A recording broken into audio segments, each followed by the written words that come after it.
চলতে ফিরতে কত রকম মানুষ দেখেছি, এক একজন এক এক রকম। আল্লাহ মনে হয় এভাবেই সৃষ্টি করেছেন। যাই হোক, যে যেখানেই আছেন না কেন সবাই যেন ভালো থাকেন, আল্লাহর কাছে এটাই আমার প্রার্থনা। দীর্ঘদিন একসাথে থাকার পর ওদের কথা খুবই মনে পড়ে।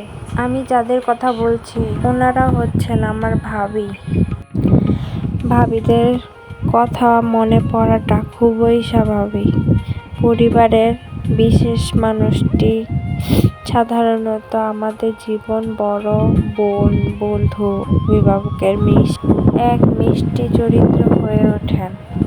কত খুনসুটি ও আড্ডায় মেতে উঠেছিলাম। চা নাস্তার টেবিলে ভাবির সাথে হালকা চা নাস্তা এবং পরিবেশকে সবসময় প্রাণবন্ত করে রাখত। গোপন পরামর্শ দিত। ভাইয়া বকা দিলে বা কোনো বিষয়ে সাহায্য লাগলে সব সময় ভাবি হয়ে ওঠেন সবচেয়ে বড় ভরসা ও গোপন পরামর্শদাতা। মায়ের হাতের রান্নার মতো ভাবির হাতের কোনো বিশেষ প্রিয় খাবার, স্বাদ বা রান্নার ঘ্রাণ এক অদ্ভুত নস্টালজিয়া তৈরি করে।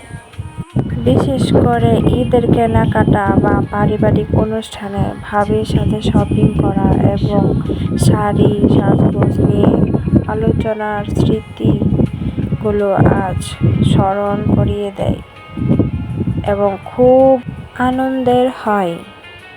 কিছু সম্পর্ক রক্তের না হয়েও মনের অনেক কাছাকাছি হয়, ঠিক যেমন আমার ভাবি, যিনি একাধারে বড় বোন আর সেরা বন্ধু। ভাবির হাতের সেই আড্ডা আর মজার খাবার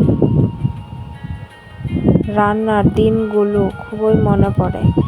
জীবন সুন্দর হয় কিছু মিষ্টি মানুষের সাথে উপস্থিতিতে।